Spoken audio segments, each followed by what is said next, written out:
Hello, Bronco fans and football fans everywhere. Welcome to Broncos Breakdown on the MHRT Network. This is a show that is everything Broncos and other sports topics related. I am your host, Bronco Bill. As you can see, I'm wearing a Bronco jersey, Super Bowl 50. Let's start on this side. Number 5 and number 8, Von Miller. There's something interesting that I'll get into later on in the show, my topics. When it's a slow off season and the preseason hasn't started and the regular season obviously hasn't started, then what happens is it's a downtime. So there are stories. I do have Bronco news. Absolutely, I do. I have some interesting ones, but I also have some sad news. And of course, I have topics on, you guessed it, Deshaun Watson and the Houston Texans. So let's start with that. Deshaun Watson.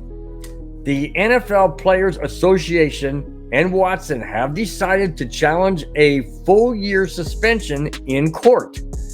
If, and that's if, the NFL imposes a 1-year suspension on Watson, he's going to sue the NFL in federal court.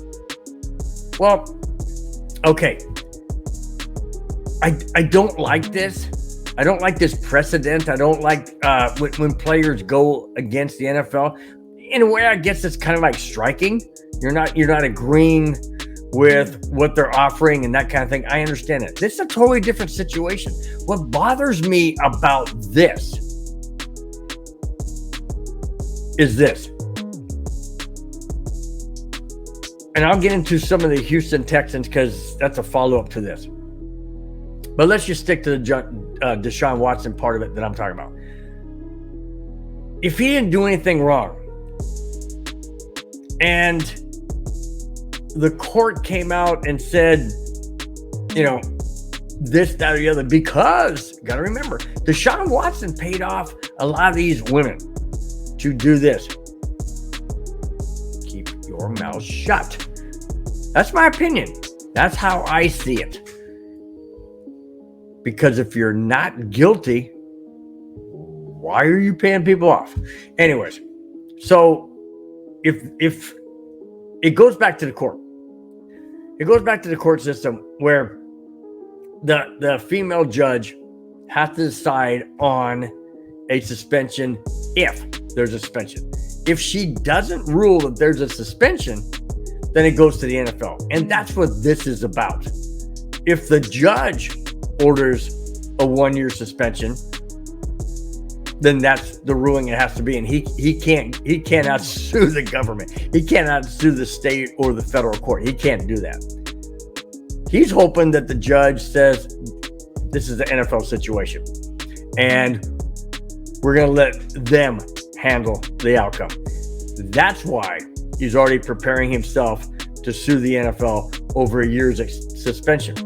And he's basing it on what the NFL hasn't done with the owner of the Washington Redskins. That's the reason. Based on that, also Deflategate with Tom Brady. Well, come on. Deflategate with a football and something else. Not the same. Not the same. Okay, let's go to Houston, Texas. New update involving the Texans in the sexual misconduct by Deshaun Watson. Last Friday, attorney Tony Busby announced that the Houston Texans had reached settlement with 30 women. Am I backwards? 30, whatever. 30 women who had planned on filing lawsuits against the team, alleging that it turned a blind eye to Watson's behavior while he was employed there.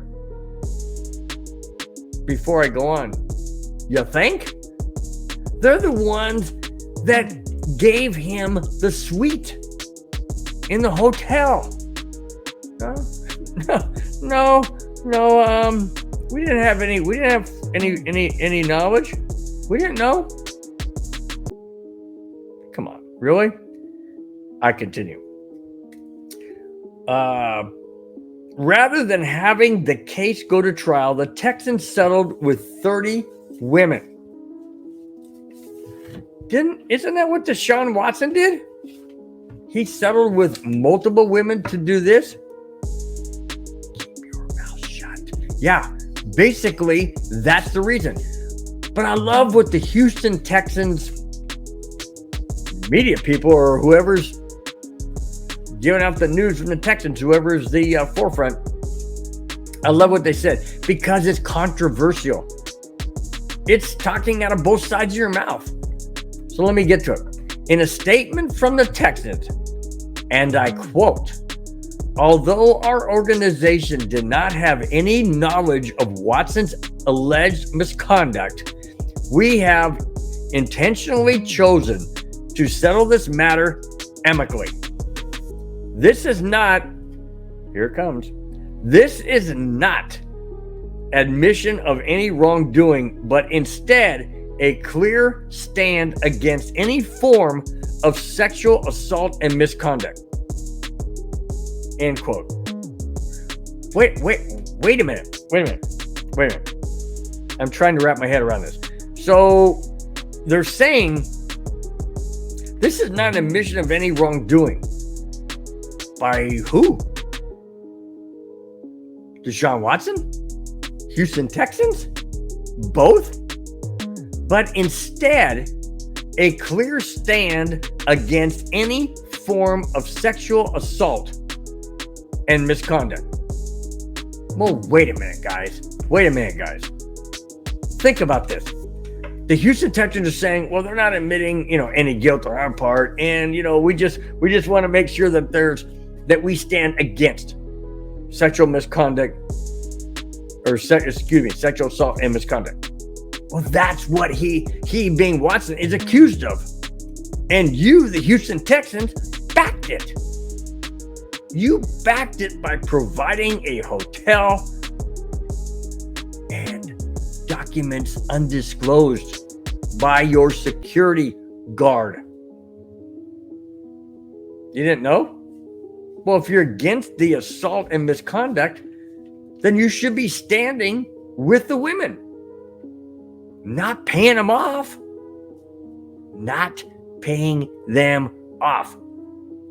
But you did because you did not want behind closed doors in the Houston facility to be exposed. That's the bottom line. Simple. Bottom line. Pay somebody off to keep their mouth shut. Don't say anything to anybody. And everything's going to be okay. Yeah. Well, I cannot understand and believe why these organizations / players, and I got a Jackass of the Week coming up, so we got some other things that are going on. But I just don't understand why you protect a person. I'm sure, okay, I get it. It's the NFL, and you don't want to, lose the guys that make you the money. I get that. I know. I mean, cheating goes on all the time. I don't like it. It's not right. Absolutely not right. I mean, I couldn't feel good about myself if I cheated in the game and won. I'll go, yay, look at me, man, I won. No, you didn't. Down deep inside, you didn't. And basically, that's what the Houston Texans are doing. They're trying to cover up something that they know they did wrong, and they don't want to be punished for it. They want to claim like, well, we didn't know anything about it. Really? Sorry. Not buying it. Okay.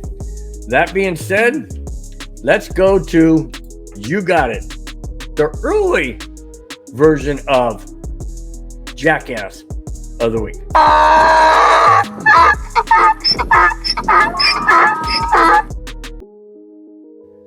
All right.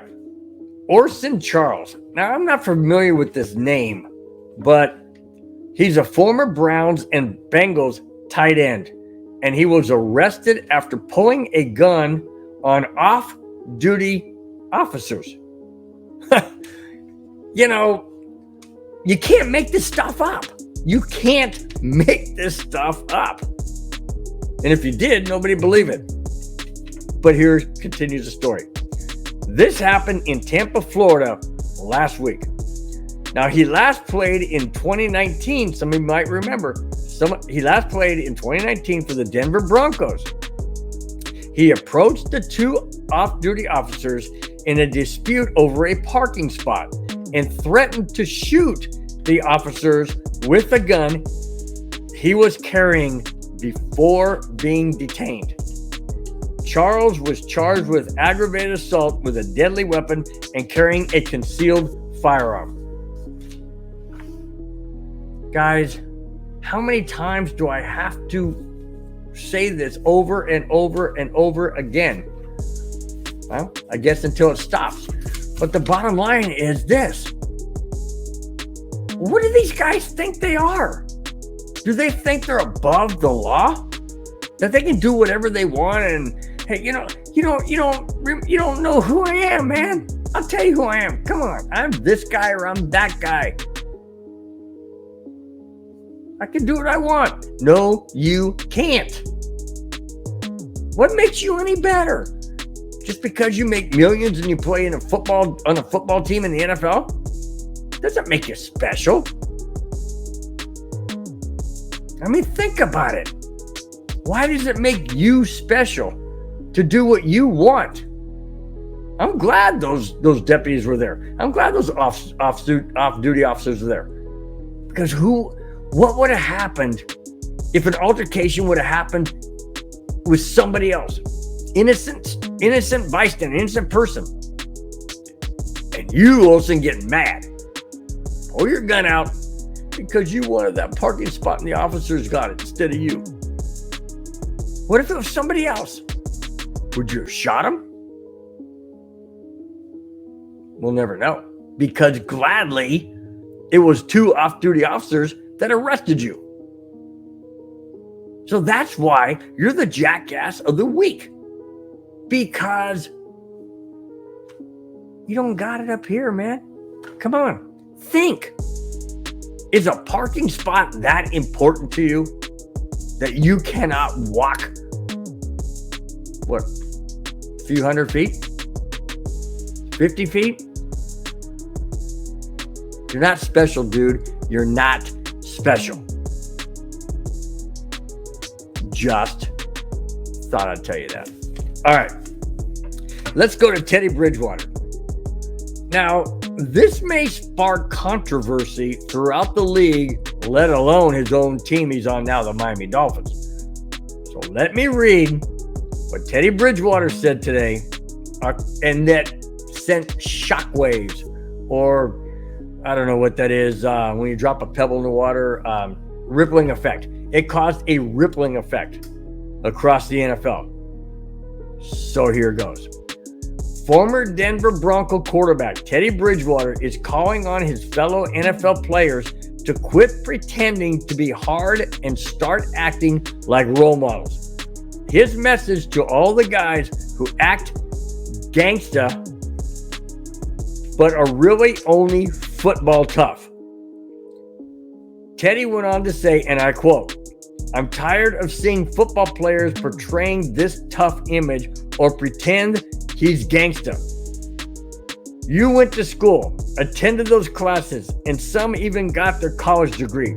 So don't wait till you inherit this money from the league to decide you want to be tough or portray a street image." End quote. Because it's kids that look up to you, to everything we do. He concluded by saying this: a few in the NFL are really about that gangsta stuff, but 98.5% are all only football tough. Whoa. Are you kidding? Holy cow. Now, I don't blame Teddy Bridgewater for getting on the proverbial soapbox and saying what he feels. Those are his feelings. Absolutely, their feelings. And yes, I agree with him to a certain degree. There are guys out there that are thugs. There are.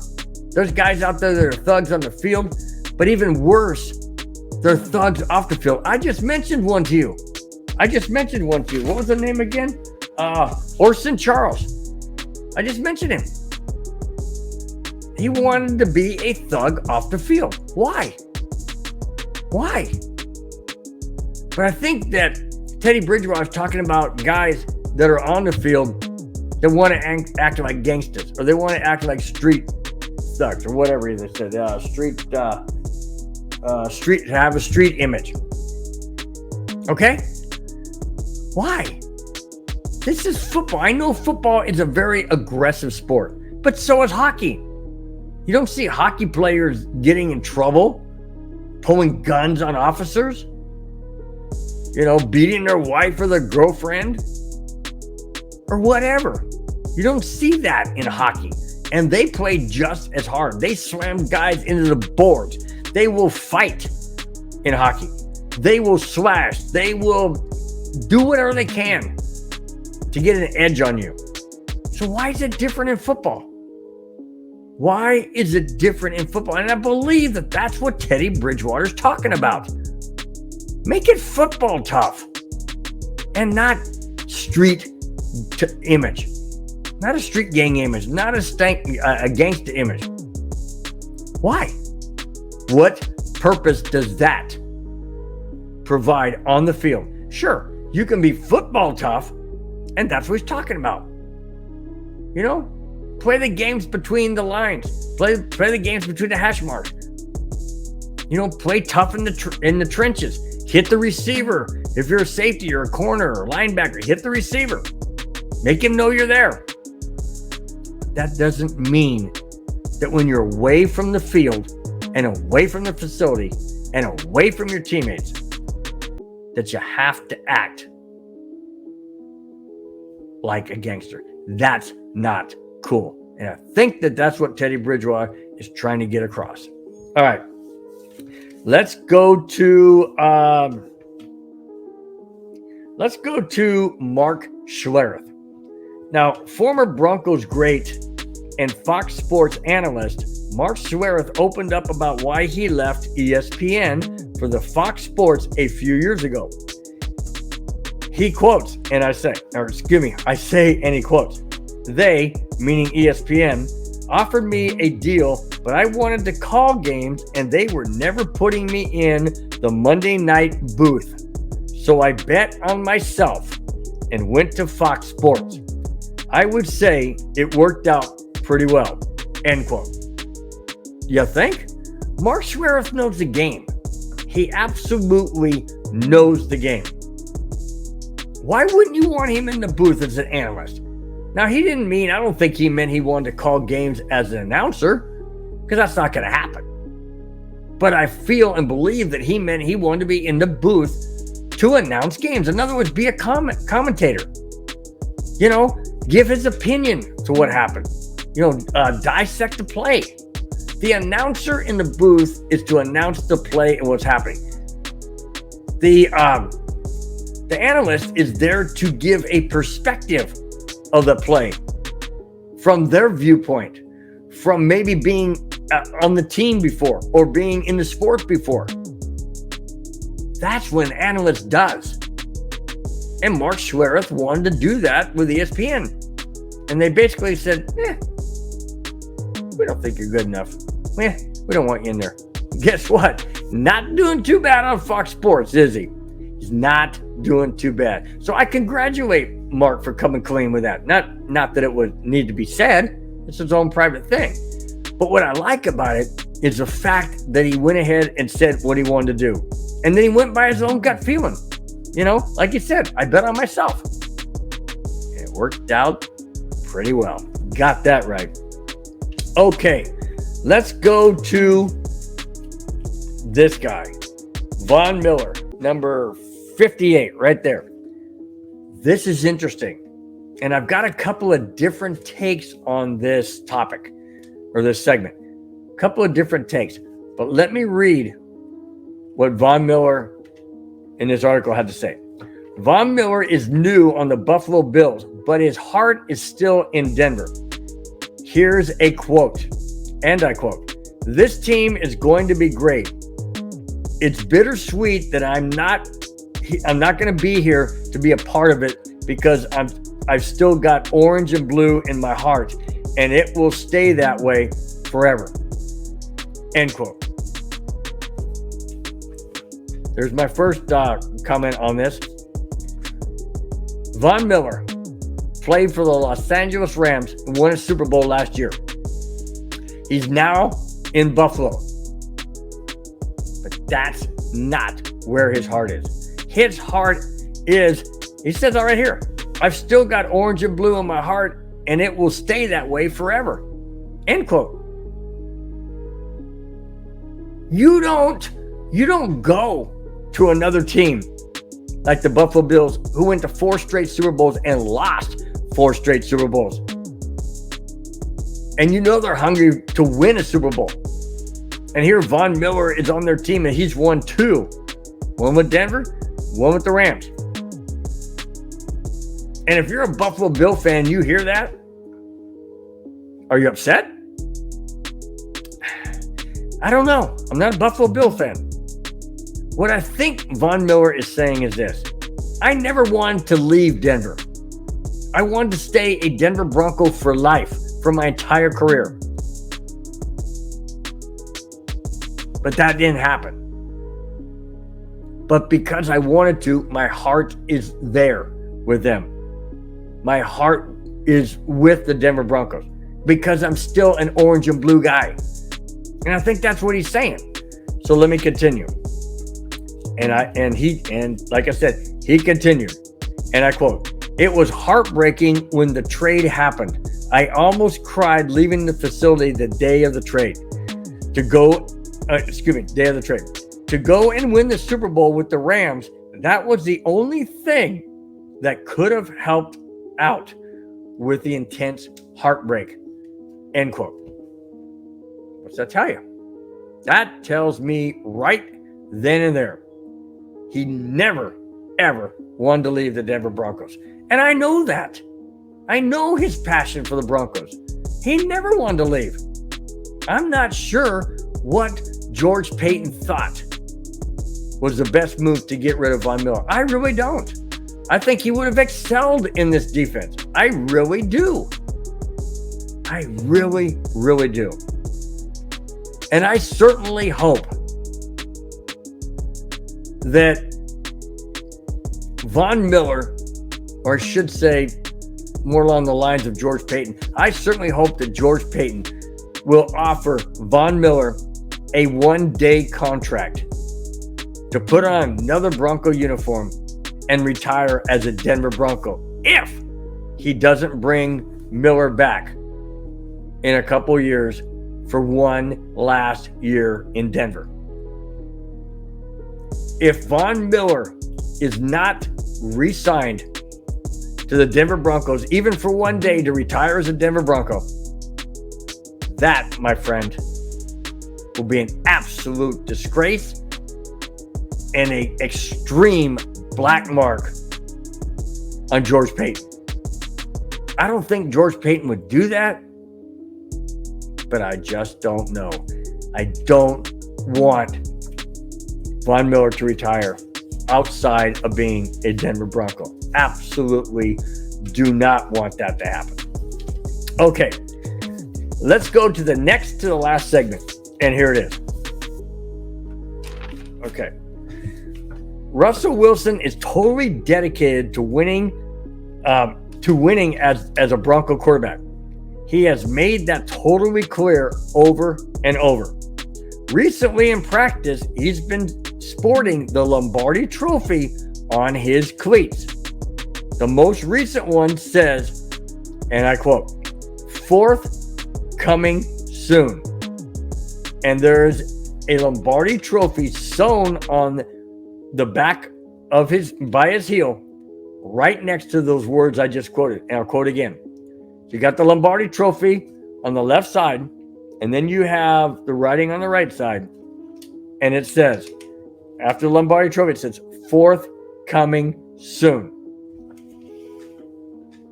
Do you think the guy means business? Do you think that Russell Wilson means business? If you don't, you're wrong. And I've read a lot of articles. I've heard a lot of people say, well, Seahawks wouldn't have gotten Russell Wilson, wouldn't have traded Russell Wilson if they felt that they could win with him. No.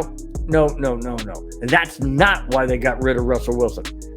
There was a breakdown between the Seattle Seahawks and Russell Wilson, as well as Pete Carroll.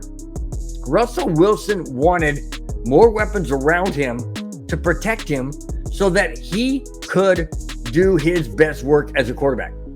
They didn't give him the weapons and the supplies that he needed, the personnel. Pete Carroll wanted to run the ball like he did at USC. It don't work in the NFL all the time, dude. And Russell Wilson got upset, and I don't blame him. If you want me to be the franchise quarterback with the weapons that I have, well, in my arm, my legs, my mind, my game strategy, why do you want me to hand the ball off? You could do that with a third-string quarterback. You could do that with a guy on the bench. I'm not saying that's what Russell Wilson said. I'm saying that's what I said. Because it's that stupid. You don't have a quarterback like that and not build around him. You don't. Absolutely, you don't. Look at what Nathaniel Hackett is doing. He's building the Bronco team around Russell Wilson. And so is George Payton. He re-signed Melvin Gordon. I know a lot of you guys out there may not want Melvin Gordon on the team, but I do. It's a 1-2 punch. Melvin Gordon can't play all 17 games, and neither can Javonte Williams. Can't do it. There's no way. Javonte Williams too young, and Gordon has a lot of years under him. So the 1-2 punch works perfectly. He also has wide receivers signed like Courtland Sutton and Jerry Jeudy and KJ Hamler. He's got Ojimudue. He also has Tim Patrick. The only thing is we got to make sure that offensive line protects Russell Wilson. That's the only thing we got to make sure, because everything else is going to fall into place. You can bet your bottom dollar on that. I absolutely guarantee it. So say that Seattle gave up Russell Wilson because, we didn't think he'd be, he's 33 years old. He hasn't been to playoffs last year, and he's been injured. Blah blah blah. Well, guess what? He also didn't have an offensive line. He also didn't have a good team around him. But he has one in Denver, and that's what's important. In my opinion, Seattle blew it. And like they say, one man's loss is another man's gain. And the Denver Broncos got that gain. Okay, guys, I'm going to go to the last segment. And here it is. It's not really an Avalanche update, but it's a player from the Avalanche. I'm going to do it anyways because I love it.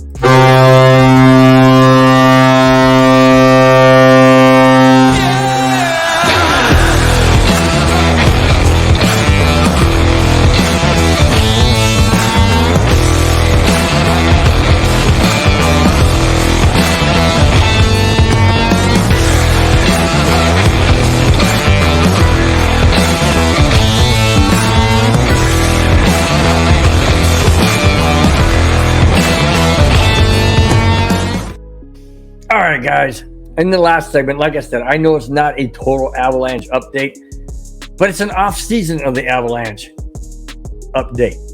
Okay, I don't know if everybody out there knows this, but the the Stanley Cup champions of any year, no matter who it is, but this year it's the Colorado Avalanche. When the Stanley Cup champions win, every member of that team gets to take the Stanley Cup with them for one day. They have it for an exact 24-hour period. Listen to this. This is cool. Here it is. Jack Johnson, defenseman for the Avalanche. Jack Johnson treated his kids to the one-of-a-kind experience during his day with the Cup last Saturday. The Stanley Cup Bowl was loaded to the top with heaps of tasty ice cream, whipped cream, chocolate syrup, and sprinkles at Dell's Ice Cream and Coffee in Dublin, Ohio. If that isn't the coolest thing, if that isn't the most awesome thing you could do with your kids. Kids, you want to have some ice cream? Come on, let's go get some ice cream. It's warm out. It's hot. I'm going to treat you to some ice cream. Oh, wait a minute. I got to bring something with us. Dad, why are you bringing that? Because we're going to have ice cream out of it, son and daughter. We're going to have ice cream eaten right from the bowl of the Lord Stanley Cup. How cool is that? A lot of people drink wine, champagne, beer, whatever from the cup, whiskey, it doesn't matter. A lot of people do that. A lot of people just parade around and show it to their friends and take pictures with their friends and things like that. Jack Johnson takes his family to a Dell's Ice Cream and Coffee in Dublin, Ohio, where he's from. Shows off the Stanley Cup and says, oh, by the way, this is how we're eating our ice cream today. And maybe when you kids, and they're pretty young, but maybe when you kids grow up, you'll look back and say, I got to do something incredible. Jack Johnson, you did something incredible as well. Not just treating your family to ice cream out of the Stanley Cup, but being a member of the 2022 Stanley Cup champions for the third time. That's it, guys. That's all I have. Thanks for watching. Thanks for subscribing. And before I get out of here, let me remind you of the other shows on the MHRT Network. On Tuesday is the 5280 podcast, and that features Madungus Creevy, his sidekick Glenn Hauser, Boggins, Bree, and Cam. That goes live every Tuesday, 4, 5, 6, and 7. On Wednesday, we have the Wild Wild West, and that features one player. It features one fan from every AFC West team: Broncos, Raiders, Chargers, and Chiefs. That goes live every Wednesday, 4:30, 5:30, 6:30, and 7:30. And then on Thursday, we have a replay of one of the episodes, one of the shows from the previous week. That gets dropped every 4, 5, 6, and 7. And then on Friday, this show, Broncos Breakdown, hosted by me, Bronco Bill, drops every Friday, 11, 12, 1, and 2. That's it, guys. Like I said, have a wonderful, wonderful weekend. And thank you so much for subscribing. If you haven't, please do click the like button down below. Really appreciate it. And tell your friends. Please. It's an honor that you guys watch this show. Thanks again, guys. We'll talk to you next Friday. Till then, bye-bye.